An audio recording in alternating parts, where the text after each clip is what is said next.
ดีในการคุ้มครองอำนวยความสะดวกในการปฏิบัติงานของรัฐบาลในองค์การปกครองท้องถิ่นประสานสมทบกับบรรดากระทรวงองค์การรัฐเทียบชาวกระทรวงองค์การจัดตั้งพรรครัฐภาษาแห่งชาติศูนย์การแนวล้ำสั่งชาติสามัญระบบเก่าแห่งชาติลาวและองค์การจัดตั้งมาส่วนทันส่วนกลางและองค์การจัดตั้งสังคมในอะไรเนี่ย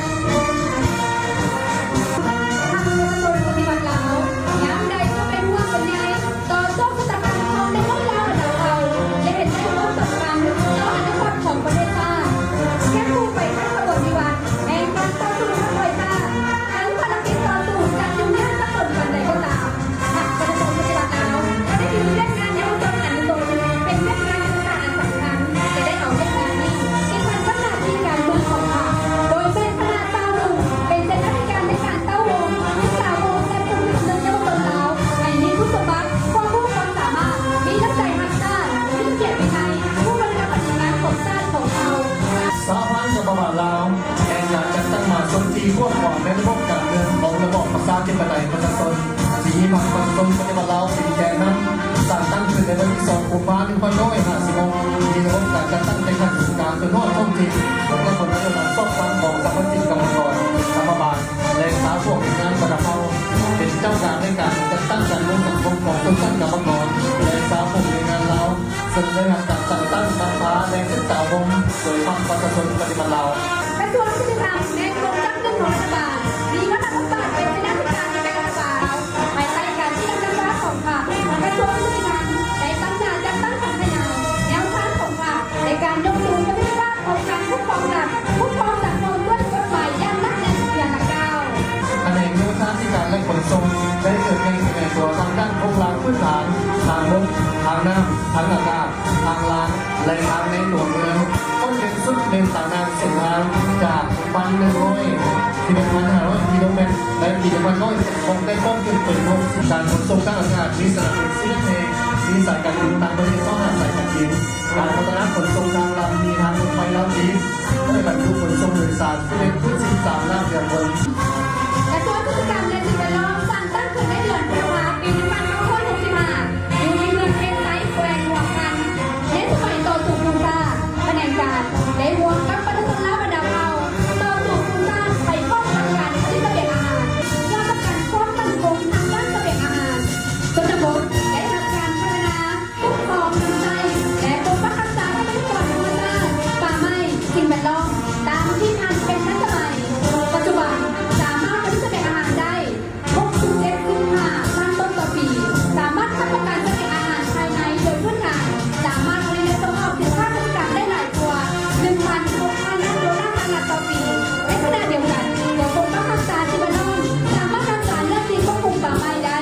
62.56 ต้นไม้ของด้านหมายสู่คน70 ต้นไม้ของเรื่องดินทั่วประเทศชนบทได้รับการพัฒนาที่เป็นการเป็นยุคของประชาชนดีขึ้น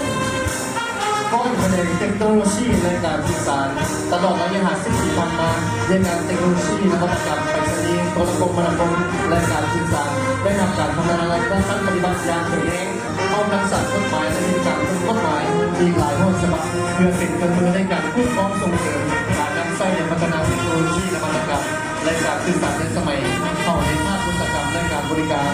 ปัจจุบันโครงการพื้นฐานด้านโทรคมนาคมดิจิทัลได้รับการปรับปรุงทันสมัยมีความปลอดภัยสูงต้นแผนงสาธารณสุขตลอดระยะ50 ปีที่ผ่านมาภายใต้การนำพาของพรรคประชาชนปฏิบัติลาวเรื่องงานสาธารณสุขได้มีการพัฒนาให้มีคุณภาพและทั่วถึงเป็นก้าวมาและส่งเสริมสุขภาพเป็นต้นต่อและถือเอาเรื่องงานการทดลองการบริการที่มีความง่ายการทั่วถึงมีคุณภาพก็กำลังแสดงตุลาการศาลประชาชนและองค์การตุลาการมีแต่ศาลประชาชนเท่านั้นที่มีสิทธิอำนาจพิจารณาตัดสินและพิพากษาคดีอยู่สาธารณรัฐประชาธิปไตยประชาชนลาว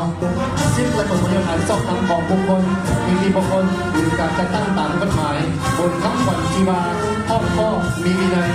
มีนิสัยการแจ้งตัดสินเป็นตามนั้นไปปฏิบัติได้องค์การอัยการประชาชนและองค์การสั่งป้องผู้จึงหาขึ้นศาลและติดตามการกำกับเขาลงและปฏิบัติตามกฎหมายในการดำเนินคดีตามกระบวนยุติธรรมโดยยึดมั่นยึดจำที่ว่าผู้กระทำผิดต้องถูกลงโทษตามกฎหมายผู้บริสุทธิ์จะต้องถูกลงโทษซึ่ง สืบต่อหันเรียกงานอธิการตามประสงค์ลงสู่อาการเพื่อสร้างการหันเชียร์อย่างแข็งแรงเรื่องเติมตามที่ก้าวหน้าในทันสมัยเทเลก้าว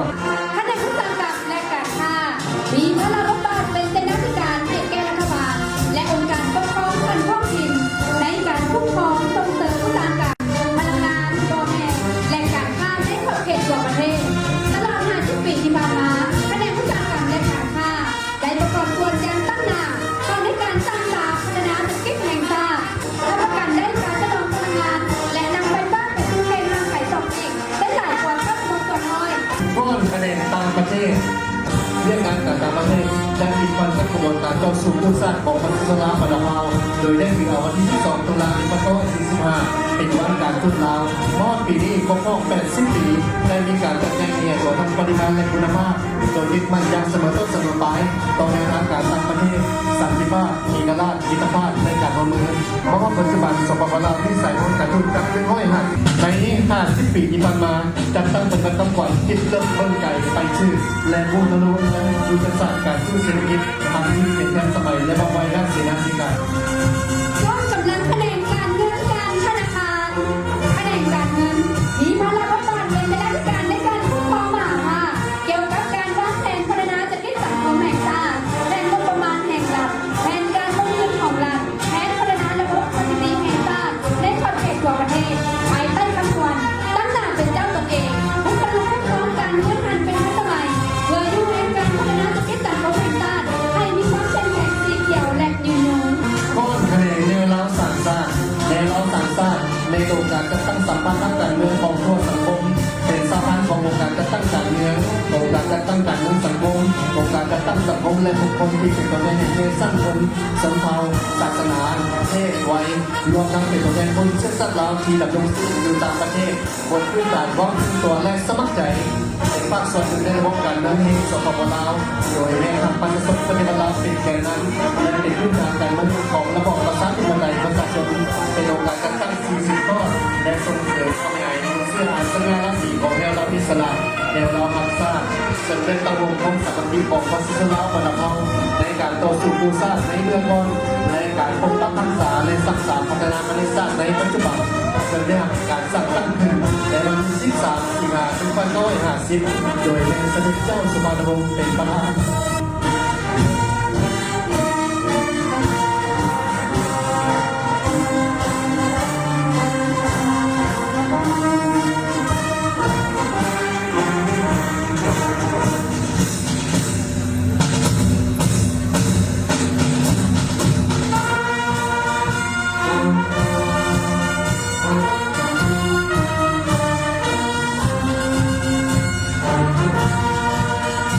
องค์การตรวจสอบสิ่งหลักจัดตั้งขึ้นในวันที่ 5 สิงหาคม 2558มีพระราชบัญญัติดำเนินการตรวจสอบการคุ้มครองการเงินทรัพย์งบประมาณการเงินและทรัพย์สินของรัฐของเป้าหมายถูกตรวจสอบและเป็นส่วนแทนในการตั้งราชการขั้นการสอนราชบำรุงและก็การยอดพ่อในการจัดตั้งของภาครัฐพันแถวพนักงานสมาชิกพรรคและในสังคมต้องมีการเดินทางสามารถปฏิบัติทางปฏิบัติกันคนได้ดีเท่าใดก็จะเป็นการประกอบการสำคัญให้แก่การพัฒนาชีวิตสังคมและในการคุ้มครองรัฐคุ้มครองเศรษฐกิจประเทศเราให้คะแนนตัวไว้คณะกรรมการจินตาภาดังการประกาศหิมหลักการตั้งเขตในวันที่6 สิงหาคม 2582ตามสัญลักษณ์ขององค์การสังคมปัจจุบันลาวคณะประธานสภาผู้สูงสุดและสภารัฐมนตรีในสปปลาวเยี่ยมงานประกาศภามีพระราชบัญญัติเป็นอธิการและมีการปรากฏได้ผลเสียเกี่ยวกับการปฏิบัติงานที่สามประกาศภายในค่ะขอคณะบริหารงานส่วนกลางค่ะ ก้อนสาวหนุ่มประชาชนปฏิบัติลาวสาวหนุ่มแรงกดดันประจันบานของพรรคที่เจ็บแต่ด้วยที่ใจเปิดพื้นปฏิบัติโดยแม่สุดาสาวหนุ่มประชาชนปฏิบัติลาวเป็นผู้นำพาซึ่งนำสืบของตามรัฐธรรมนูญกฎหมายภายใต้การนำพาของพรรคในการต้องรวมของสามัคคีศึกษาของปกป้องส่งเสริมและพัฒนาสาวหนุ่มยังชนลาวบรรพาให้การบินดำเนินหนุนที่จงหักปฏิของพรรคตลอดระยะ50 ปีในการนำพาของพรรคช่วยเหลือสังคมปฏิบัติการที่การเมืองอยู่ในตัวประเทศแต่สุดการจะรอดต้องกินยึดมั่นคำขนานนามของคณะแก่นสอนผู้มีหารที่บาสาวหนุ่มทุกเป็นตั้งตรงอินทรีย์ที่บนหัวตัวพายุลูกแดงจงกลายเป็นสินไส้ของยุคสมัยพวกเขา ต้นสะพานเป็นยิงลาวไม่ยิงลาวบนดาเผาสะพานเป็นยิงลาวไม่ดำเนินการจัดตั้งมหาชนในระบบการเมืองของระบอบประชาธิปไตยประชาชนลาวภายใต้การนำพาของพรรคประชาชน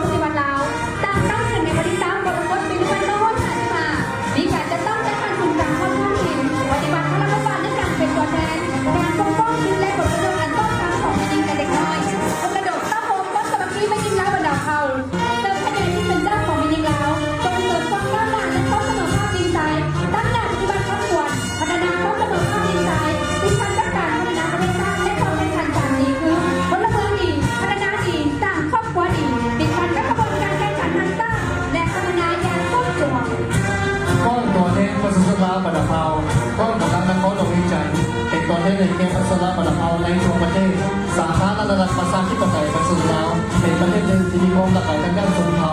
ซึ่งแสดงออกทางซึ่งเป็นรูปของบรรดาเผ่าที่มีคนเสริมสร้างผลงานและเป็นเอกลักษณ์เฉพาะตัวดังที่บรรดาทานได้หักตกก้นกับรักของนักเขาลงวิจารณ์กระทั่งสวมใส่เพื่อยังสนามในบรรดาเนี่ยมีในแบบนี้ปัจจุบันสปปลาวได้นำของเผ่าอย่างเป็นทางการแล้วมีทั้งหมด50ชนเผ่าประกอบมี4หมวดภาษาคือหมวดภาษาลาวไทยมี8ชนเผ่าหมวดภาษามอญคะแนนมี33ชนเผ่าหมวดภาษาจีนมี7ชนเผ่าและหมวดภาษามงยูเนียนมี2ชนเผ่า ก้อนแขนงวัฒนธรรมและการท่องเที่ยว ตลอด 50 ปีแขนงวัฒนธรรมและการท่องเที่ยว มีบทบาทเป็นปัจจัยพื้นฐานแห่งการดำรงตัวของชาติโดยได้ปกปักรักษาและสืบสานมรดกแห่งชาติอันล้ำค่าด้วยความพยายามอันแรงกล้ากระทรวงวัฒนธรรมและการท่องเที่ยวได้นำเอาความภาคภูมิใจสู่สากลเด่นนครหลวงพระบางวัดภูจักรประจักษ์พงไทยยินเส้นหวงเสียงแทนลาวการตั้งผ่าลายหน้าฟ้อนระบงลาวและพยาแห่งชาติมีนันโนได้เข้าเป็นมรดกการพัฒนาและไร้ภาพจากการท่องเที่ยวได้ถูกกระจายอย่างทั่วถึงให้ไทยประชาชนมีไร้ภาพแต่บ้านวัฒนธรรมบริหารการสร้างตั้งขึ้นอย่างมีทุกจุดพร้อมกันนั้นสื่อมวลชนลาวได้หันสู้ดิจิทัลอย่างว่องไวเป็นกระบอกเสียงที่แหลมคมในการโฆษณาแนวทางของภาครัฐและหับได้สังคมประชาชนด้วยข้อมูลข่าวสารที่ถูกต้องอัดจานและมีคุณภาพ มีหลายตอนที่เป็นมรดกโลกที่เขาสร้างเรื่องโลกที่เขาเก่าหาเขาพากันนำมาสืบฟัง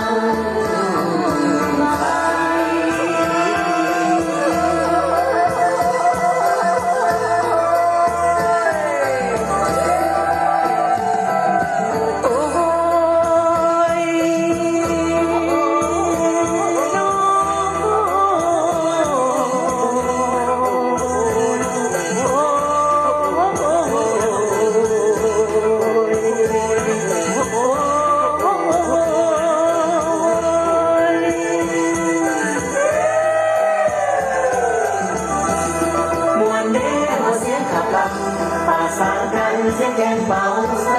เมื่อเส้นเชิงบุญบังไฟดูแดงใดจะเหมือนเมืองลาวแม่น้ำที่มีหลายสายเหมือนดังลาวมีหลายสนเผ่าเมื่อไหลเต้าโอมกันเข้าเป็นแม่น้ำของสายเดียวคนลาวจะอยู่ให้ไหน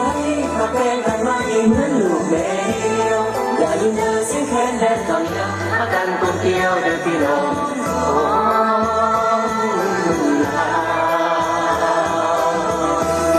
ปีใหม่ขอพักการกับเมื่อบ้านสมมาพ่อแม่และลึกคุณที่ดูแลเลี้ยงลูกจนใหญ่กาหนาวถือเป็นมือสั่นทั้ง